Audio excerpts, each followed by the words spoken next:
My parents, our relationship is right now it's strained. It's definitely strained. I abandoned them again.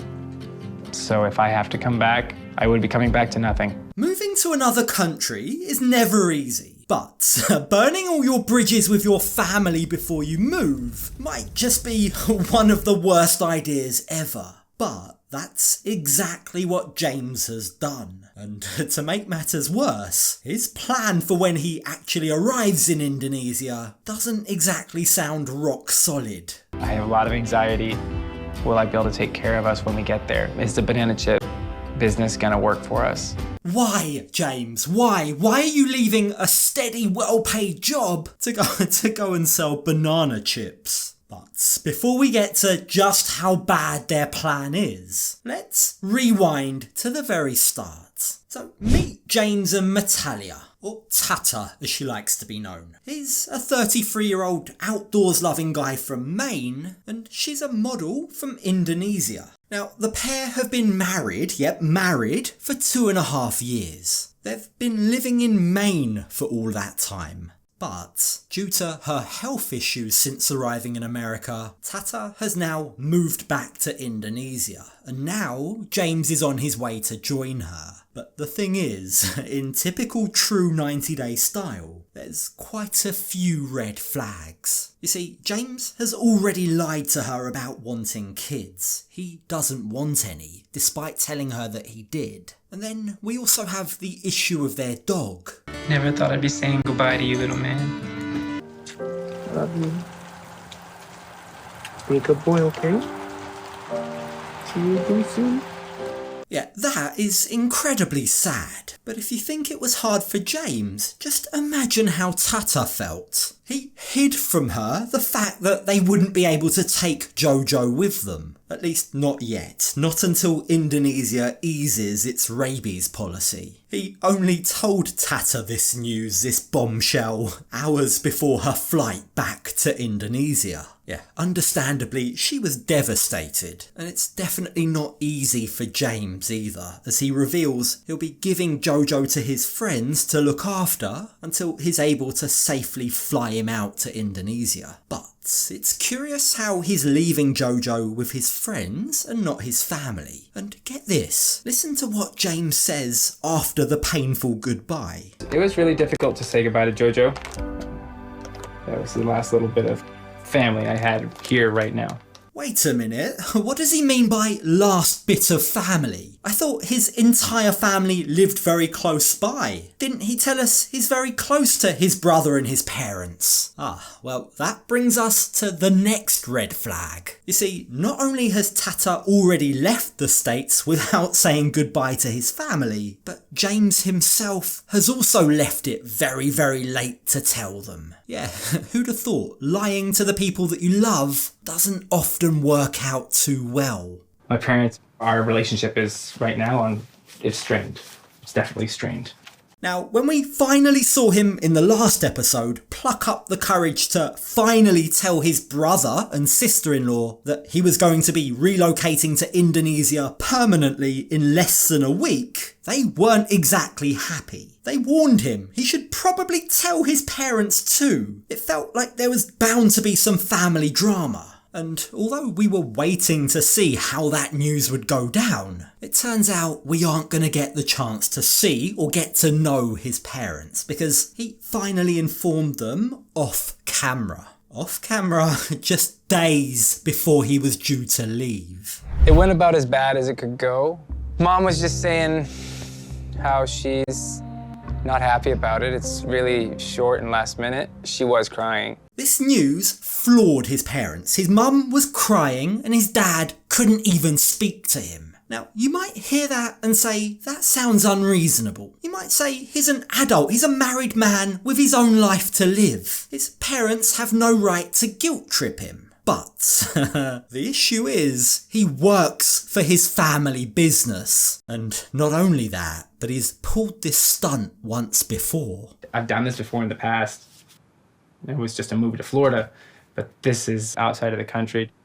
And I said I wouldn't do it again. During his first marriage, because yeah, James is a divorcee, he again did exactly the same thing. He suddenly moved to Florida that time, again leaving it very late, leaving it to the last minute to inform his parents. And that caused major disruption to the family business. His parents actually had to downsize the business, and I'm sure it didn't help matters when he eventually had to come back to Maine, tail between his legs, when that marriage didn't work out. So you can totally understand why his parents aren't happy that history seems to be repeating itself. And it's very obvious, it's very telling that James and Tata both feel very guilty for how they've handled this. They've handled it so badly. They've treated his parents so badly. That's my biggest fear. Because I love mom and dad so much, and yeah, we just left like this. Sorry that we did it this way. It's all very sad. It just seems like there's a huge family rift coming as a result of this move. Like the very fact that none of his family are available to drive him to the bus stop or the airport on the morning of his big flight kind of says everything that you need to know. Instead, James is relying on his friend to help him with that. It's crazy. I've got like a long flight. It's like 32 hours, but I have an 11-hour layover in Istanbul. So it's going to be about 2 to 2.5 days of travel. Yeah, flying to Indonesia is a long, long flight. That's just going to make it even more difficult for James, Tata and his family to reconcile. It's not exactly like they can pop over for a cup of tea and a chat. But surely after this experience, James and Tata must have learnt from it. I mean, surely they'll never lie to family again, right? Right? My family, they think I just visit for a month. I don't want to tell them that we are moved when James not here. Oh, okay, so they haven't learnt their lesson at all. They're lying to Tata's family too. In fact, they're lying about exactly the same thing that got them in trouble with James's family. But if there's a tiny, tiny saving grace, it's that they think at least this time it will be good news. At least they hope it will be good news. You see, when Tata sits down to break this news in confidence to one of her sisters, it doesn't quite go as she expected. Tata sama si James mau pindah ke Indonesia. Hah? Masa? Just look at her face when she was told. That's the reaction of someone who thinks this is a terrible idea. I guess that's not the reaction that Tata was hoping for. Tapi kenapa kok harus pindah ke sini gitu? Terus sana ditinggalin, bukannya James di sana pun punya kerjaan itu. Kalau cari kerja di sini kayaknya lebih susah. So what exactly is their plan? They do have a plan for life in Indonesia, don't they? I have no house, no home. The only thing I would have is my family, and I'm sure even them not going to be super supportive. I abandoned them again. Keep in mind, right, James's job back home was an elevator mechanic. That, he told us in the first episode, is one of the top 10 most dangerous jobs in the world. And with risk like that, you can bet that it probably pays quite well. So he's left the financial security that he has to now move in with her family. A large family, a family of 7. And to make matters worse, their only plan right now is to sell banana chips. They're gonna buy the chips from Tata's dad and then hope to sell them on for a profit. But that just sounds like a crazy scheme, particularly when you consider that Tata told James on the morning that she was leaving America that her dad's business isn't particularly great. There's loads of banana chip sellers in the area. Yeah, it just sounds like a crazy, crazy plan. So why are they doing this? Well, the reason they gave when we first met them was Tata's health. You see, since coming to America, she claimed her health had drastically declined. The doctors in America can't figure out what's wrong with me, she said. But it's incredibly curious how within just a few weeks of arriving in Indonesia, it all seems to just now be figured out. My doctor in Indonesia understands me better, and the doctor diagnosed me as a tonsil and thyroid issue. Look, don't get me wrong, I'm very happy to hear that she's getting the help that she needs. But my question here is, surely tonsil and thyroid issues are very common all across the globe. Surely that would have been one of the first things that a doctor back in the States would have checked when she came in repeatedly complaining of a swelling in the neck. Are we really meant to believe that they didn't see that? Are we really meant to believe that all it's taken to resolve her issues is drinking herbal drinks? Tapi ya minum jamu itu seminggu langsung kayak kempes gitu. Syukurlah.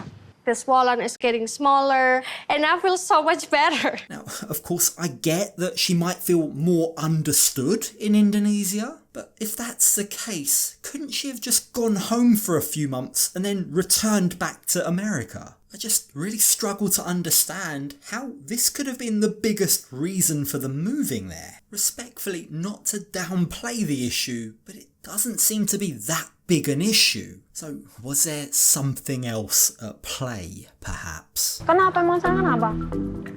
Tata kayak homesick lah, karena di sana tuh kayak beda aja.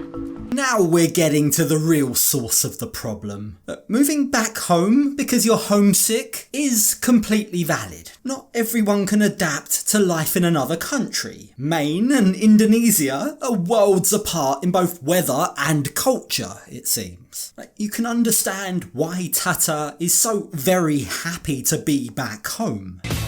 But also, I'm so happy to be here. To taste the food again.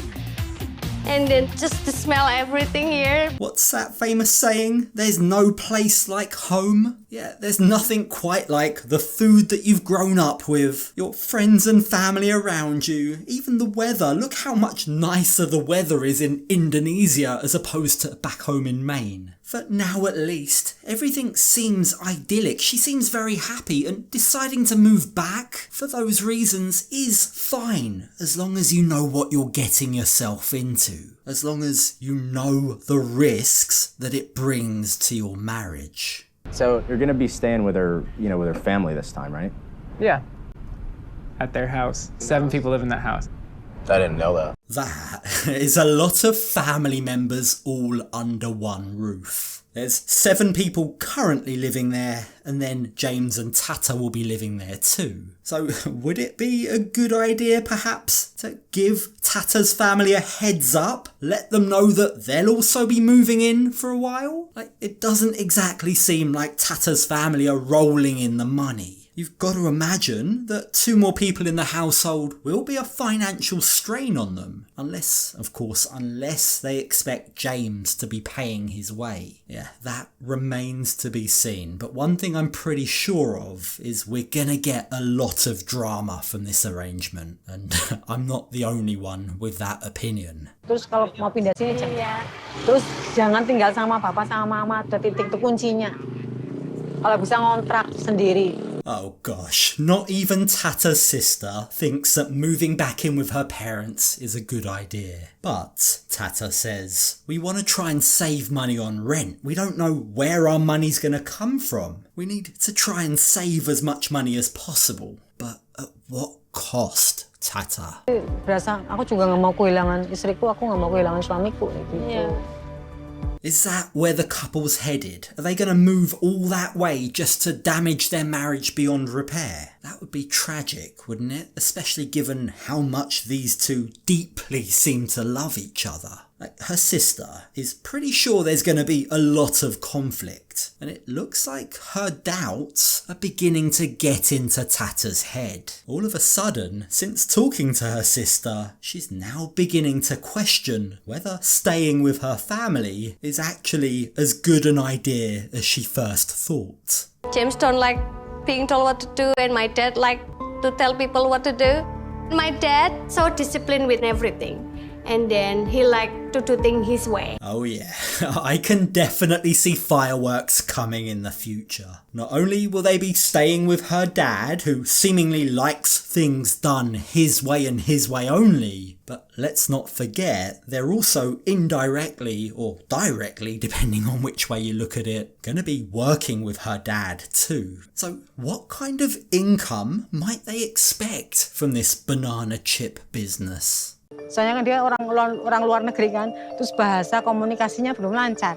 Terus pendapatan ekonomi sini kan kecil. Beda sama di Amerika, mereka.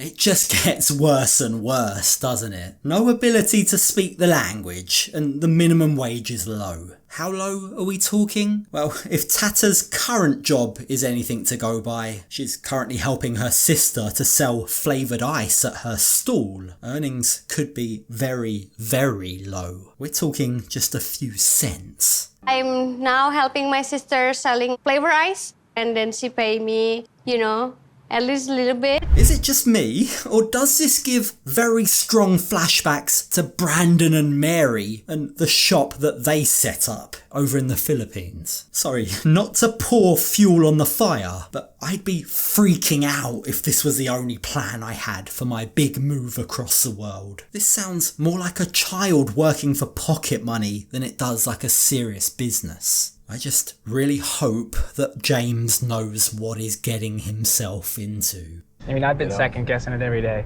I've had days when I just didn't want to I wanted to just quit. I wanted to just stop everything and say, let's just stay here. Yeah. Let's just give this another go.